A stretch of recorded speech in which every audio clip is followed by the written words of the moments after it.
이번 달이 저한테 좀 많이 아쉬움이 많은 달이었던 것 같아요.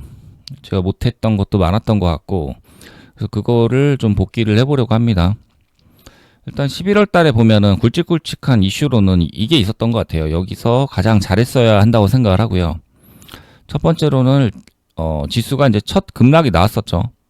그때 거의 마이너스 6%까지 지수가 떨어졌었고, 그러면서 반등이 나올 때 떨어질 때는 노타를 매매를 했어야 하고, 그리고 반등이 나올 때는 SK 하이닉스를 매매를 했어야 했던 것 같고, 그리고 두 번째로는 ABL 바이오의 상한가가 있었죠. 이거를 제가 상따를 못했기 때문에 이거를 가장 못했던 것 같고요. 그리고 세 번째로는 엔비디아의 실적 발표가 있었습니다. 이때 어떻게 했어야지 더 좋은 매매가 됐었을지에 대해서 좀 이야기를 해보겠습니다. 일단 지수가 계속 올라갔었고요. 그리고 11월 4일까지가 이제 고점을 찍었죠. 그리고 내려갔는데 이날 종가가 마이너스 2.37% 여기서 끝났죠. 그리고 이제 미국이 하락을 했었고, 그 다음에 그 미국이 이날 우리 장 끝나고 나서 한 마이너스 2% 정도에 끝났어요. 그러면서 우리가 이제 시초가가 마이너스 1.61% 이렇게 시작을 했었고, 그런데 이런 식으로 좀 급락이 나왔습니다. 이렇게 급락이 나왔었고, 이날 떨어졌던 게 저가가 6%까지 떨어졌었네요. 마이너스 6%까지 진짜 공포 구간이었었고, 그래서 이날은 노타가 좀 강했어요. 그리고 지수도 떨어지는 상황이었기 때문에 노타가 좀 셌었고, 그래서 좀 지수가 안 좋을 때 노타가 좀 괜찮구나라는 생각을 했었죠. 그리고 장 시작하고 지수가 계속 안 좋으면서 이날 노타가 굉장히 강했습니다. 그런데 저는 노타를 일단 매매를 하진 못했고요. 그리고 이렇게까지 떨어질 거를 일단 예측을 하지 못했기 때문에 노타를 하지 못했죠. 그런데 생각을 해보면 이게 마이너스 6%까지 지수가 밀렸기 때문에 올라온다고 하더라도 이걸 플러스로 돌리기는 불가능하다고 보이거든요. 그래서 이 정도 하락을 했다라면 지수를 완벽하게 돌리기는 어렵기 때문에 노타를 계속 매매하는 게 맞다고 생각을 합니다. 그래서 이날 노타를 비중을 줄여가지고, 그러니까 노타에 엄청난 큰 비중으로 매매를 하는 건 불가능하다고 생각을 해요. 왜냐면 지수가 이렇게까지 밀릴 거를 예측을 할 수가 없기 때문에. 그런데 이거를 예측을 했다라면 노타를 비중을 크게 할 수 있었겠죠. 그렇지만 그게 불가능하기 때문에 좀 어려운 상황이고, 하지만 지수가 계속 안 좋았기 때문에 노타를 좀 비중을 낮춰가지고 매매는 했어야 한다고 생각을 합니다. 그리고 이 정도 떨어졌으면 이제 반등이 나올 수 있다고 생각을 할 수 있잖아요. 그래서 노타를 이제 비중 적게 매매를 하고, 그리고 반등 각도 보는 게 맞다고 생각을 해요. 이 정도 급하게 떨어졌으면은 반등이 좀 강하게 나올 수 있다. 그런데 반등이 강하게 나오는 종목을 저는 하이닉스를 선택을 하진 못했어요. 이날 가장 많은 반등이 나왔던 건 하이닉스였거든요. 그런데 그동안 가장 강했던 종목이, 여기까지 올라오면서 가장 강했던 종목이 하이닉스였고, 그렇다면 이렇게 강한 하락이 나온다고 했을 때 엄청난 매도세, 프로그램 매도도 많이 나왔었고, 그렇긴 하지만 그냥 이런 거 다 버리고요. 그냥 가장 셌던 종목, 그거를 잡는 게 맞는 것 같습니다. 저도 다음에는 아마 이런 상황이 되면은 가장 강했던 종목, 그거를 잡을 것 같아요. 그리고 또 지수를 너무 끌어내렸기 때문에 이렇게 올라올 때도 이제 지수가 올라오는 상황이고, 그렇기 때문에 하이닉스를 생각하는 판단도 더 오를 수 있었을 것 같습니다. 그리고 이번 달에 가장 중요했던 날이었던 것 같은데요. 11월 12일이었습니다. 11월 12일이 ABL 바이오가 이제 상한가를 갔었고, 바이오가 좀 시장을 주도하는 그런 날이었는데, 일단 제가 못했던 거는 그건 것 같아요. 이 ABL 바이오를 비중을 적게라도 해서 상따를 했어야 했는데, 그거를 하지 못했던 게 이번 달에 가장 못했던 것 같고요. 그리고 ABL 바이오를 이제 상따를 했어야 했던 이유는, 일단 ABL 바이오가 시총이 크죠. ABL 바이오의 시총이 지금 이제 많이 올라가지고 10조 정도 되긴 하지만, 어쨌든 이때도 시총이 꽤 컸습니다. 한 6조는 넘었을 것 같은데, 이런 종목이 거의 점상을 가는 그런 분위기가 나왔었죠. 그리고 엄청 빠르게 올라갔어요. 그리고 이렇게 빠르게 상한가를 잠근다라는 거는 이제 뭐 재료를 빨리 분석하고 뭐 그럴 시간도 없죠. 그냥 이 분위기를 보고 빠르게 이걸 상따를 하던가 해야 되는데, 근데 이날 분위기를 보면은 충분히 ABL 바이오를 상따를 할 수가 있었어요. 왜 그랬냐면 이제 우리 시장 이 12일 전날 이날이죠. 그러니까 새벽에 미국의 그 바이오들이 좀 많은 상승이 나오면서 오늘 바이오가 우리도 좋을까라는 그런 생각이 들었었고, 그리고 셀트리온이라든지 한미제약 뭐 이런 종목들이 좀 세게 올라왔었거든요. NXT에서도 그랬고 9시 이후에 이제 장 초반에도 좀 세게 올라왔었습니다. 그런 종목들이. 그런 상황에서 한미약품인가요? 한미약품이 돌파를 하지 못하면서 이제 떨어졌었고, 그러면서 바이오가 이제 상황이 안 좋아지는 그런 흐름으로 가려고 하는 상황이었고, 그리고 셀트리온은 여전히 버티고 있었어요. 그런 상황에서 이런 뉴스가 나오면서 ABL 바이오라는 코스닥 대형주가 이런 상승을 보였으면은 이거는 비중을 어떻게든 줄여서라도 일단 상따를 하고 봐야 된다고 생각을 하거든요. 그런데 저도 이거를 하지 못했기 때문에 이번 달에서 사실 가장 못한 게 이게 아닐까라는 생각을 하고 있습니다. 너무 쫄았던 것 같아요. 일단 시장의 흐름을 이미 알고 있었고 바이오가 강할 수 있다라는 것도 알고 있었는데, 바이오가 죽어가는 타이밍에 갑자기 ABL 바이오에 좋은 그런 뭔가 뉴스가 나왔었고 이런 상승을 보인다라면 일단은 상따를 하고 봤어야 된다고 생각을 하고요. 그리고 여기서도 상이 또 풀리기도 했었거든요. 그때라도 충분히 걸면서 잡을 수 있었는데 그거를 못했던 것 같습니다. 그리고 이게 상을 닫은 다음에는 그때는 이제 눈치를 챘죠. 그 다음에 뒤늦게 이제 리가켄 바이오라든지 알테오젠이라든지 뭐 이런 종목들을 돌파를 찍으면서 뭐 매매를 하려고 했었는데 뭐 이미 늦었죠. 그래서 얘네들도 돌파를 찍으면서 매매를 했지만 돌파를 한 이후에 뭐 세게 또 가주진 않았기 때문에 내려와서 또 이런 흐름을 만들었었고, 그러면서 여기서 매매를 하는 거는 맞았지만 어쨌든 뭐 큰 상승을 또 보이진 않았기 때문에 치고 바로 올라가주는 이런 흐름도 나오지 않았었고, 종가에도 NXT에서 굉장히 괴롭히다가 갑자기 막판에 올리는 흐름 뭐 이런 것들 때문에 좀 어려웠다고 생각을 합니다. 그리고 알테오젠도 마찬가지로 했었는데 이날 이렇게 했었죠. 그 ABL 바이오를 놓치고 나서 이제 리가켄 바이오 한 것처럼 똑같이 했습니다. 이 돌파가 나오면 돌파를 찍었고요. 그래서 좀 적극적으로 매매를 했었는데 끝까지 뭔가를 해주지 않는 흐름. 그리고 이날 좀 좋을 수 있었던 거는 이제 이 다음 날에 미국이 만약에 상승을 한다라면 일단 차트 자체는 그래도 많이 하락했던 거를 올려주는 흐름이었기 때문에 미국만 상승을 했다라면 이제 이날이죠. 13일 날 ABL 바이오가 상한가를 갔었고 그날 미국이 상승을 했다라면 충분히 이 알테오젠도 그렇고 리가켄 바이오도 그렇고 다 갭이 좀 많이 뜰 수 있다고 생각을 했거든요. 그리고 ABL 바이오가 점상을 그냥 닫아버리고 그런 생각으로 팔지 않고 저는 끝까지 버텼습니다. 이거를 평단도 나름 괜찮은 상황이었고 리가켄 바이오도 팔지를 않았었고 이런 식으로 해서 이제 넘겼는데 여기서 또 안 팔았죠.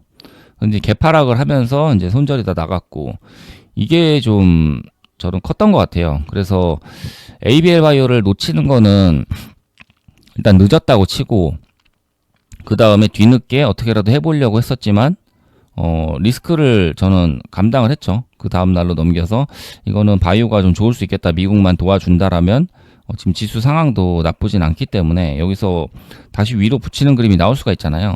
그리고 지금 ABL 바이오가 상한가를 갖고 엄청 좋은 또 재료가 나왔기 때문에 그런 흐름을 이제 코스피에 이어서 코스닥 쪽이 좀 이어받아서 좀 올려칠 수 있지 않을까. 그동안 계속 못 올랐었는데 이제 그런 생각도 했기 때문에 여기서 리스크를 걸었죠. 이거는 이제 미국이 상승을 보이지 않았고 그냥 약하락을 했습니다. 그러면서 그냥 그런 이유 때문인지 모르겠지만 어쨌든 이렇게 개파락을 해버렸고, 그리고 ABL 바이오도 상한가를 가긴 했었지만 점상을 갔죠. 그런데 이제 바로 풀리고 뭐 이런 무시무시한 변동성이 나오면서 밑으로 갔다 올라오고 다시 올라오면서 상한가를 가긴 했죠. 일단 이랬던 것 같습니다. 그래서 가장 못했던 거는 그건 것 같아요. ABL 바이오의 상따를 못했다라는 거. 그리고 뒤늦게 리가켄 바이오를 잡고 알테오젠을 돌파를 시도하고 매매를 했던 거는 저는 맞다고 생각을 하고요. 이때라도 눈치를 빠르게 채가지고 매매를 하긴 했지만 이것도 좀 아쉽게 됐습니다. 여기서 그 다음 날에 좀 갭을 바랬었는데 그것도 실패를 했었고 그러면서 오히려 손절이 나가는 상황. 이러면서 좀 매매가 꼬였던 것 같아요.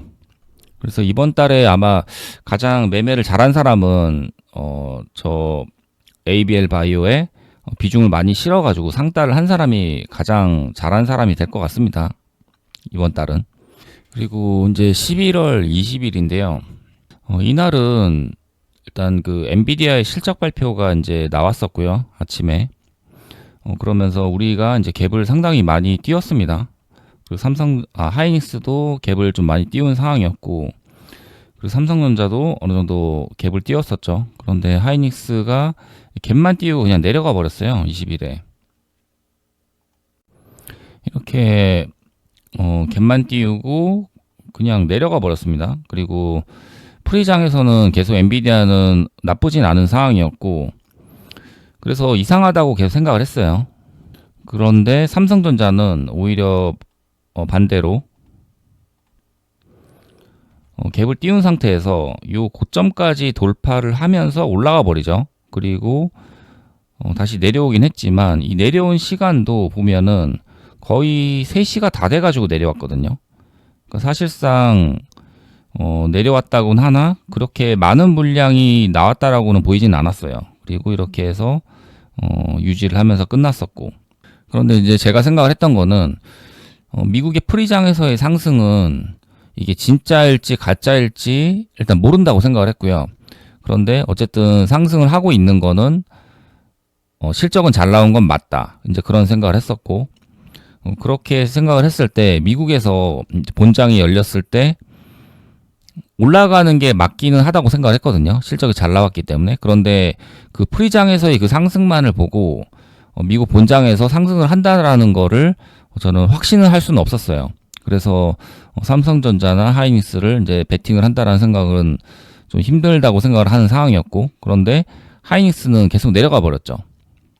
계속 내려갔기 때문에 삼성전자랑 좀 다른 모습이 나왔었고, 그래서 이걸 어떻게 해야 하나 그런 생각을 했었는데 제가 결론을 내렸던 거는 삼성전자를 보고서 이제 결론을 내렸죠. 이날 이 고점까지 돌파를 하고 올랐기 때문에 삼성전자에 돈이 상당히 많이 들어왔었고, 그래서 이거는 엔비디아가 프리장에서 오르고 있는 게 진짜라고 보는 게 맞겠다라는 생각을 했거든요. 왜냐하면 삼성전자가 올랐기 때문에 우리나라 시총 1위 종목이. 그리고 여기서 만약에 삼성전자도 떨어지고 하이닉스도 이제 떨어졌기 때문에 같이 떨어졌으면은 저는 믿질 않았을 거예요. 엔비디아의 이 상승을 믿질 않고 이건 본장에서도 떨어질 수 있겠다라는 생각을 했겠죠. 그런데 이 삼성전자 때문에 올라갈 걸로 생각을 했어요. 그래서 올라갈 거에 베팅을 했는데 문제는 이제 이렇게 맞아버렸죠.